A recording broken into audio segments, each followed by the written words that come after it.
Good evening, everybody. Welcome to our online session, World's Sparky Baat, and this is your host, Archana Malhotra.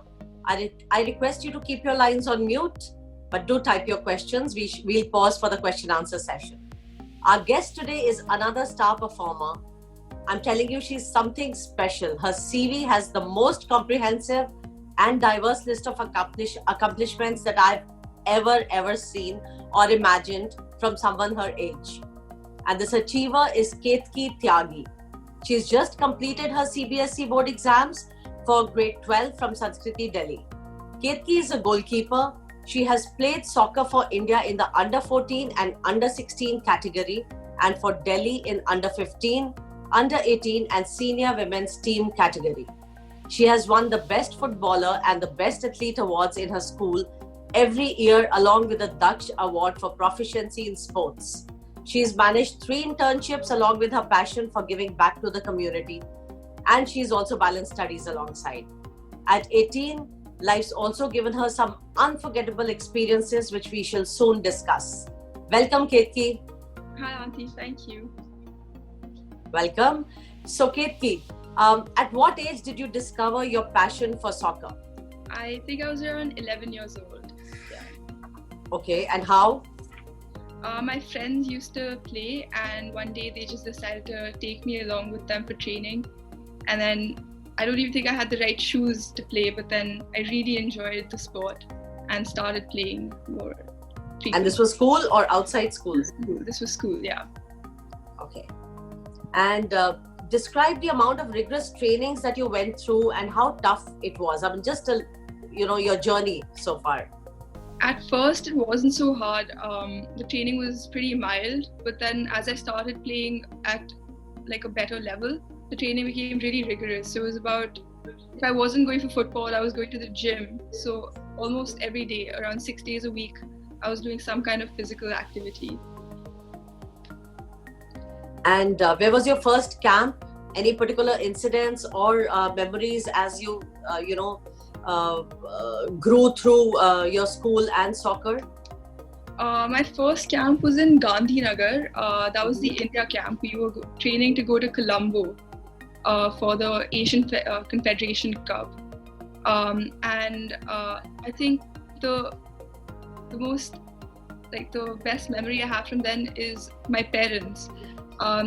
It was my first camp ever, so they'd just show up and stay there and make sure I was okay. And I wasn't doing so well because I wasn't used to being away from home, and I was around 11 years old then.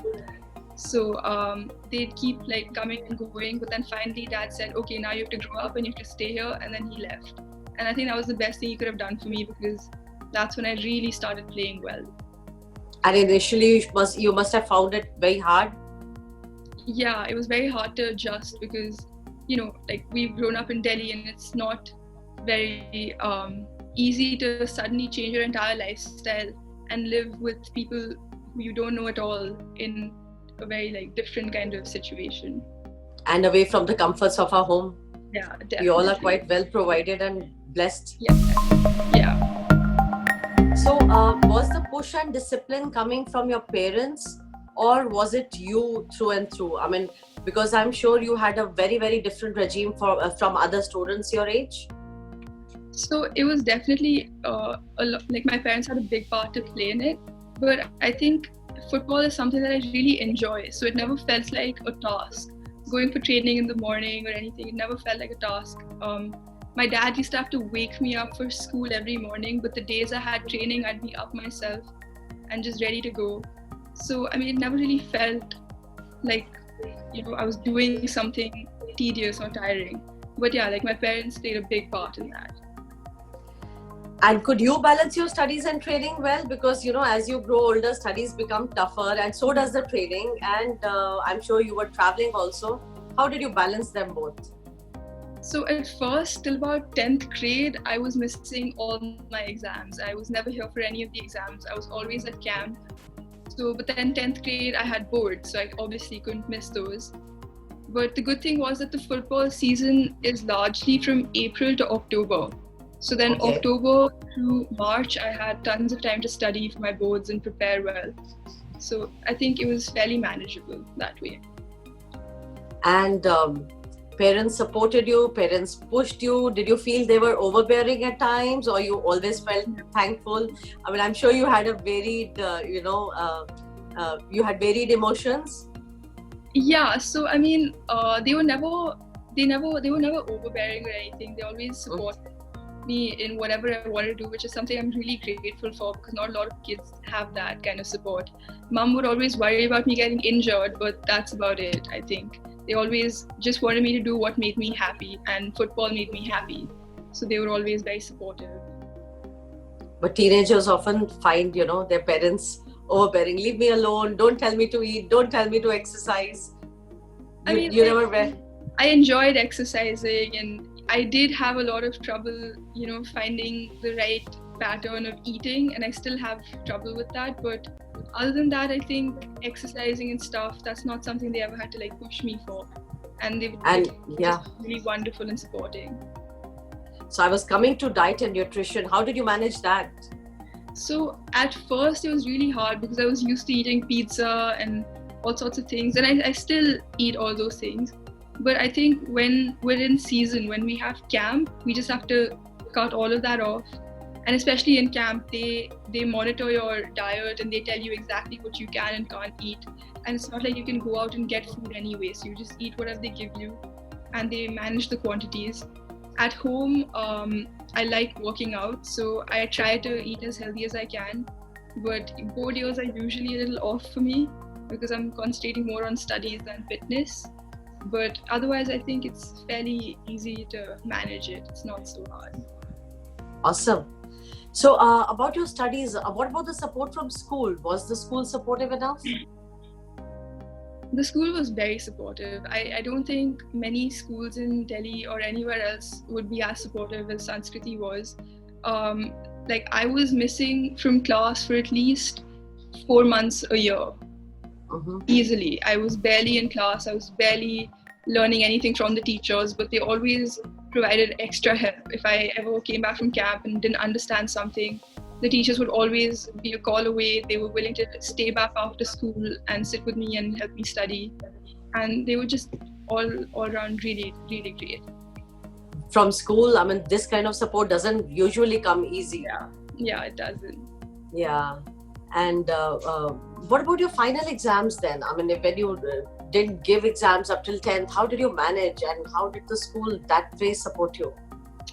So my grades have never really been bad at all. They've been pretty good. So in class, my performance was never bad in any way. They were pretty happy with my performance. So they never really saw an issue with me missing a couple of exams. If I didn't give a midterm 1 year, I was giving my unit tests, so they were testing me then. So it was pretty okay that way. So the selection process would be very grueling, very lengthy. Explain to us in a little bit more in detail about what was, the club level, the state level, and the national level. I mean, different camps. So we can start with state, because that's where it begins. So for state, we have open tryouts in Delhi, which is basically anyone from anywhere in the age category you're playing in can come and give the tryouts. So usually about 50 to 60 girls would show up, and they take about a 5-day tryout, from where they cut down to about 35-40 girls. And then these 35-40 girls train for about a month and a half for the nationals, which is the national championship. And throughout this month, they keep eliminating 6 people, and eventually we're left with a squad of 18 players. And then this squad goes for the national championship, and there we play against other states and stuff. And during these matches, the Indian team scouts come, they watch you play, and they select you for the Indian camp. And again, they also select about 40 girls.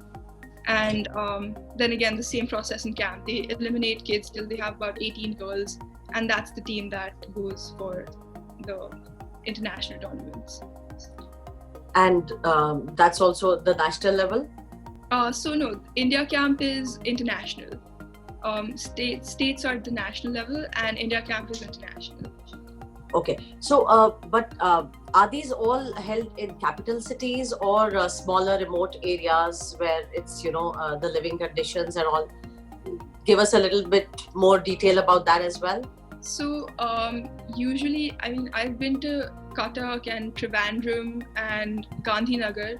So none of these cities are very remote, but I think so. In Gandhinagar, we have the Sports Authority of India's hostel where we stay, which is pretty great. It's really nice. Okay. In Cuttack, we usually stay in the corporate boxes of the Barabati Stadium, which is the cricket stadium for IPL, which is also not so bad. So it's never been some remote rural area. It's always a fairly good city. Yeah. And well provided for settings. Well provided for settings, definitely. Okay, so we have a few questions here that I'm gonna ask you alongside. Yeah. Mr. Cameron is asking, would you like to play football full time? Do you think you could get into big leagues in the UK, Spain, etc.? I would really love to, but my passion is law and policy making. So I prefer doing that over playing football full time. Okay. And Sehaj is asking, coming from a background of playing soccer, he's played for Haryana under 17. He knows that nepotism exists hugely in India. What is your take on it? It definitely does. It's a big part of sports. I mean, in the Indian team till about 5 years ago, I'd say it was a big part, but now they have a fairly clear and open process of selection. As far as the Delhi team is concerned, every now and then we'd have a few kids who came through poll and stuff, but that's how all state teams work. But I think the Indian team is not like that. They pick you based on your merit. Anushka is asking, she's a 10-year-old girl and she loves playing football, but not many girls play the sport. Did you play mostly with girls or boys your age when you were younger? I played with both. Same problem in my school as well. We didn't have a lot of girls playing football, and the girls that did play weren't very interested. They just played because they had to play a sport. But eventually, when you start playing with boys, I think it's better because, just on a biological standpoint, they're faster than us, etc. So when you play with them, you become better as well. So I always tried to play more with boys than with girls. And eventually, I think when a lot of girls saw me playing with the guys, they also joined in. And now in my school, there's a huge girls team with almost every girl in school wants to play football. So I think you just have to start somewhere.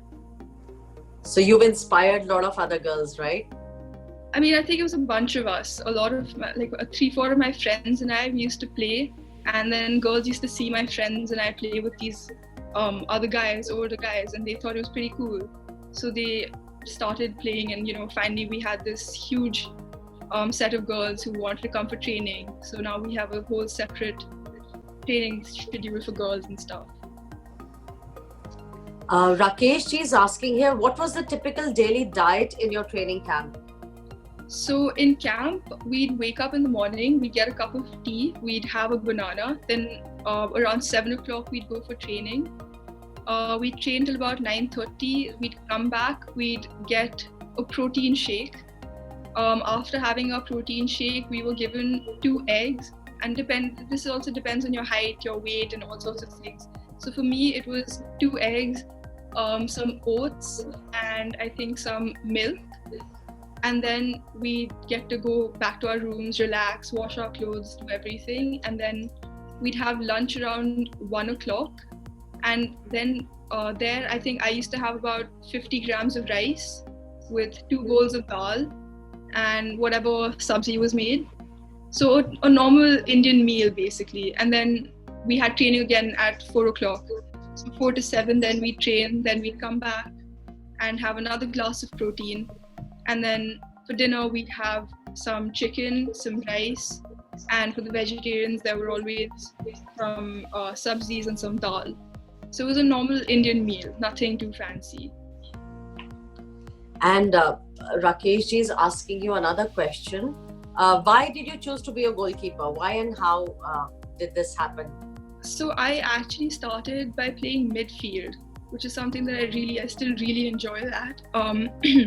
But there was this senior of mine, Chandrika. She was one of the only girls who played football in school, and she was a goalkeeper.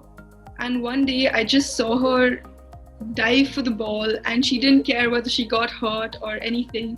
She just had to save the goal from going in. So I think that was something that was really cool to me. I wanted to be like her. So I decided to start goalkeeping. Interesting. So on this, Mr. SN is asking you, what was the worst injury you ever had while playing and how did you recover? So in 2016, I was playing against this NGO with my school, and I'm a goalkeeper, so I get really excited when I get to play up front.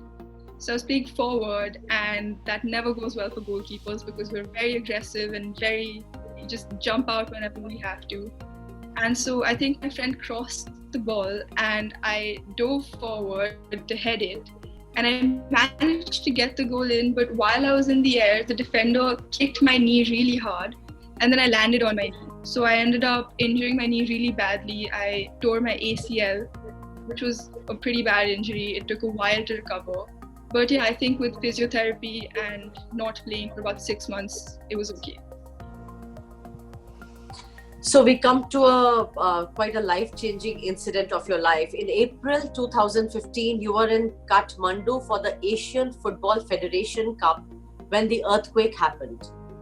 It killed 9,000, injured 22,000, and many more were left homeless.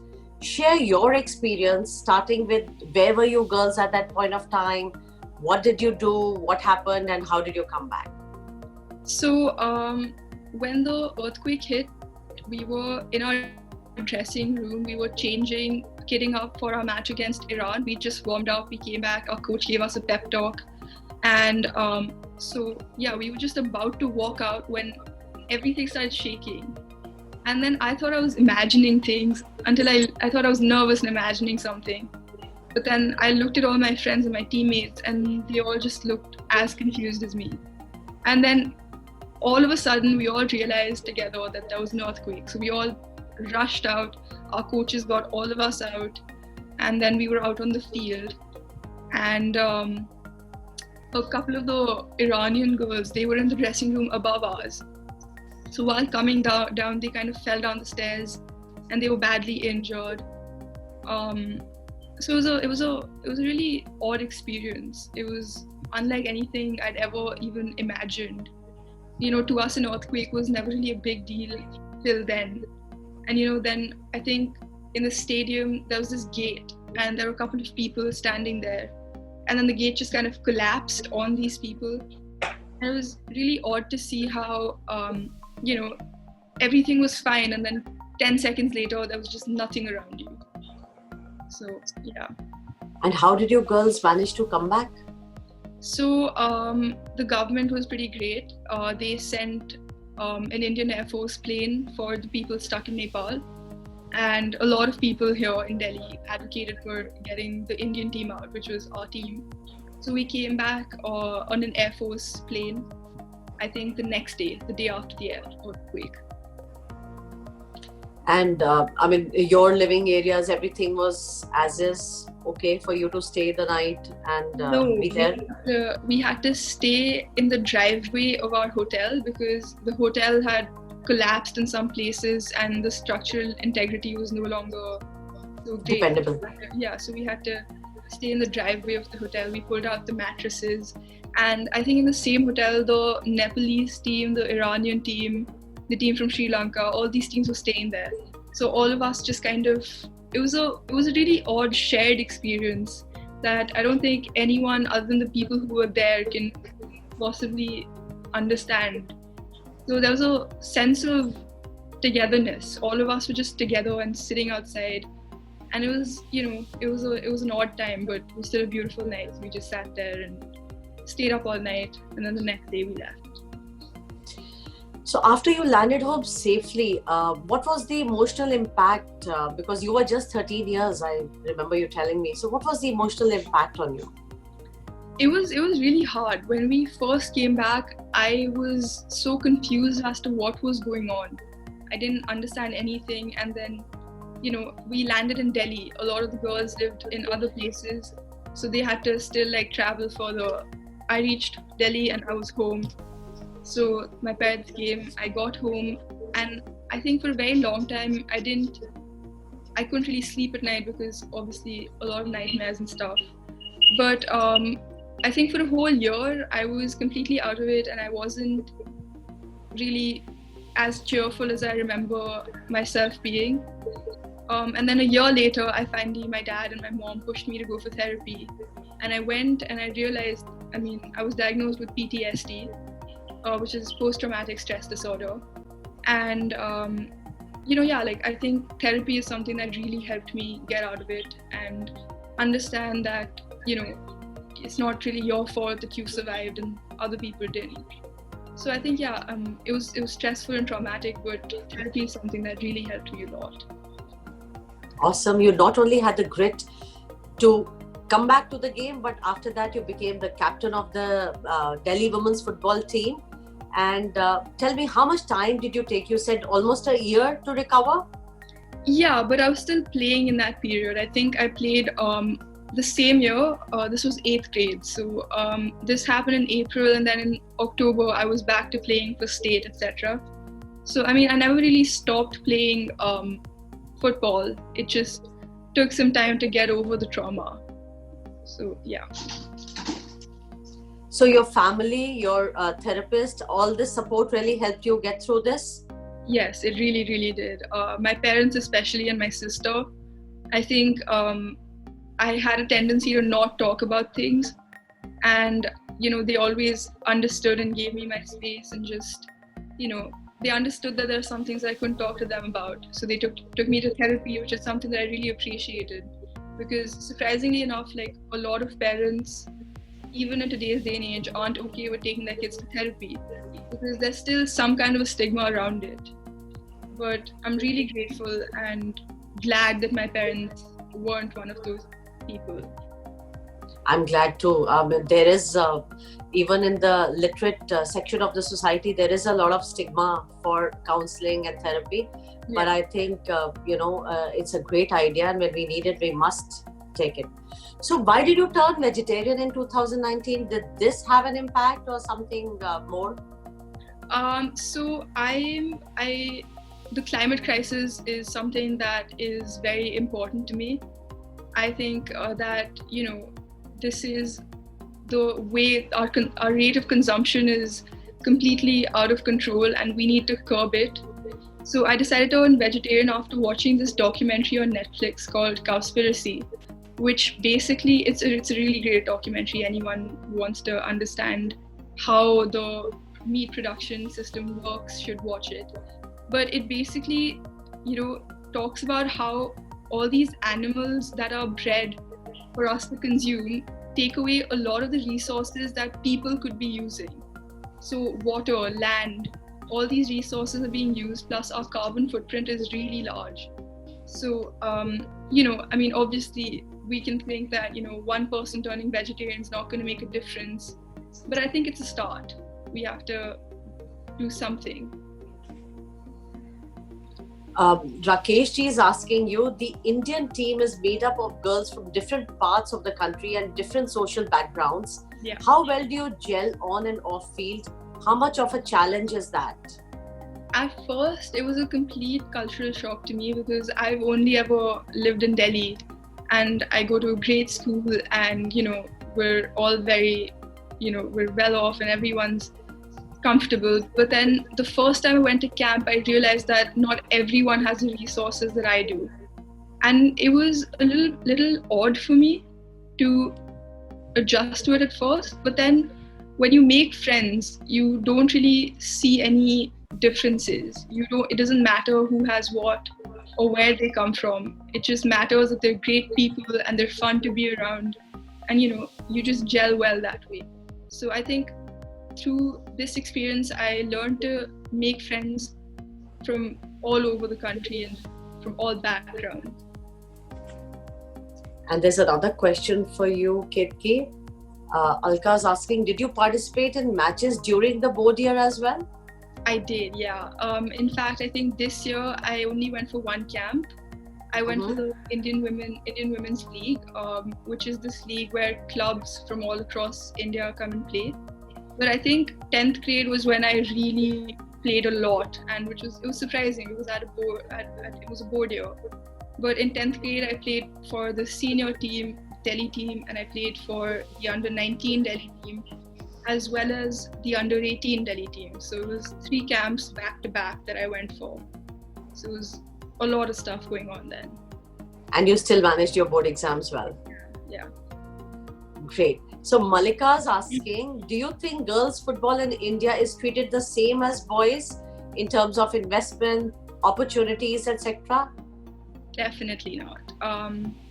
I mean, we're much better than the boys when it comes to ranking, etc. But most of the resources that come into the Indian Football Federation go towards the boys' teams, especially men's football. If you look at the rankings and the way the teams are performing, of course, the men are improving day by day, but so are the women. And the women are improving much faster with way less resources than the boys. So it's a little sad, but I think we're improving. We're definitely improving. So what else needs to be done according to you to bring them at par? Definitely better fields, better places to stay, more like regular training, and for kids it's still fine, but for the women we need like equal pay. It's not fair that the women are doing much better than men, but there's still no equal pay. I hope somebody is listening, and I hope things get better faster. I'm sure they are getting better, but at a less pace than what they should be actually. So Mr. Cameron is asking, do you usually play as a substitute or a player who's always on the first team? Usually on the first team, yeah. Okay. And Anurag's asking, if you got selected for any of the top European leagues, would you change your decision on pursuing soccer? I would not, because again, I feel like soccer is a great sport, and I would love to. I think if you asked me this question about 3 years ago, I would have said yes, 100%. But again, a lot of policies, a lot of things in the world need to change, and that's something that I would really love to do. So Alka's asking, how did the school support you during your exams? You've already answered this question. Probably you can just give a one-liner again, so that and then they can always go back to the recording. So they usually used to exempt me from giving any exams, and they'd usually test me when I was in school. They'd take unit tests, etc., to see if I was with the class, and yeah. So we come back to your thoughts about climate change and giving back to the community. Tell us briefly about your donation of happy seeders to the village community. So my cousin Shruti Sood and I, we decided to, so air pollution is something that's really big in North India. And so we were talking, we suddenly realized that, there is something we can do about it. One of the biggest causes of air pollution in North India is stubble burning, which I think all of us know fairly enough about. But it happens a lot more in Haryana, Uttar Pradesh, and Punjab than any other place. And all this stubble that is burnt, all the smoke that comes up comes all the way to Delhi and Rajasthan and Gujarat and all these areas. And that's why the pollution is so bad. So the Happy Seeder is this machine which picks up the stubble from like the roots, and then it mulches that stubble, spreads it across the field. It creates furrows, it sows seeds, so it does multiple things, and it's very sustainable. And it also saves one round of irrigation, because when you burn the stubble, a lot of water in the topsoil is lost. But when you use this machine, that water is saved. So overall, it's really great for the environment. But the problem is that a lot of farmers find it's not feasible for them to buy this machine, because it's for about $1.5 lakh, and that's fairly expensive for an average farmer. and the profit that they gain from using this machine isn't very large. It's about 5,000-6,000 rupees. So, and even after the subsidies provided by the government, they just don't find it worth it to buy this machine, even though it's really great. So Shruti and I decided to do some crowdfunding and raise money, and we raised about 5 lakh, and we managed to get 3 happy seeders in that money. And we went to a block of villages in the Jhajjar district of Haryana, and we donated these 3 machines to a women's self-help group. So our aim behind donating it to a self-help group rather than individual farmers was that through these machines, they could make some revenue. They could lease these machines out to the women in their self-help group, which was a fairly large one, and they could, get some money and use that money for their self-help group and for the maintenance of the machines. So it was pretty great that way. Thanks, Katie. It's so heartwarming to see the youngsters, give back to the community, put in all these efforts, and feel for the less provided. So now I ask you one big question. At just 18 years of age, you won laurels for the country, school, family. You've just completed your 12th boards, yet already done 3 internships. You're passionate about your community work. You swim, you play cricket, you love photography, you read. What are you? Are you a whiz kid? Are you a super girl? A magician? I mean, there has to be a special name. It's unbelievable. But how do you manage your time? I think that's something that I wasn't very good at, but my mom helped me with it a lot. I think, as I said before, with football, it never felt like I was going out of my way to do anything special because I enjoyed it. So and working out and playing sports, all these things, I enjoyed them. So it never felt like something extra. Studying, however, always felt like a lot of work. So I think I used to come back from camp. My mom would let me have a few days to relax. And then I'd start my tuitions and I'd go back to studying normally like any other kid in school would. So it was fairly easy to get back into the rhythm. Well, you can say it's easy, but when you actually do it, it's tough. And, to manage so many things, I think you've been pretty great. So Rakesh ji is asking a question. Is your passion to play a role in reducing global warming the reason for taking up law and specializing in policy? What is your take? Oh, okay. First, I'll ask you this question. Is your passion to... Yeah, sorry. Definitely, yeah. That's the reason why you want to take up law and specialize in policy? The climate crisis, yes. What's your take on the coronavirus impact on global view and the priorities? So, I mean, while it's great that, our AQI has dropped and all of that, this is just capitalism taking a break. We're going to go right back to our old methods of consuming the kind of like the resources, like the way we were consuming resources. We're all going to go back to that. As soon as this pandemic is over, we're going to go back to, driving our cars all over the city and, producing things at a really large scale. And honestly, I feel like it's going to come back. It's all the pollution that's gone away right now. It's temporary. It's just capitalism taking a break, according to me. Once it stops, it's all going to start off again. So we really need to sit and think about what we're doing wrong. That, it's not the environment that is causing these things. It's us, and it's the way we consume our resources, and we don't pay attention to the things around us. I know this is a step back. We have to all take a step back and think about what's happening and the impact that we are leaving behind for ourselves and for our generations to come. Each one of us has to play his or her role. So, Katie, as we are coming to an end of this session, I want to ask you one last thing. I'm sure kids are already looking up to you as a great achiever, but what's the message you would like to convey to all the younger kids?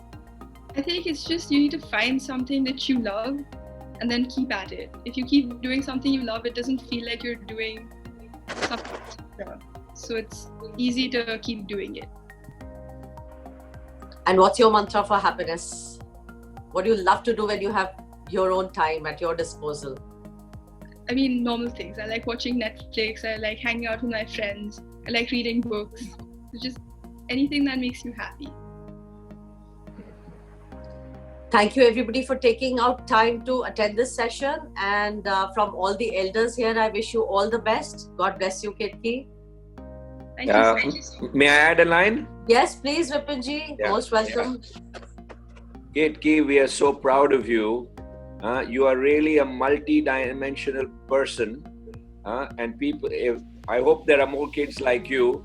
I think some of us older people, I'm now 74 years old, I may not have the same josh and creativity, but people like you are the future leaders, and keep it up. You're a great role model. God bless you, dear. Thank you so much, Uncle. Thank you, everybody. Have a great weekend.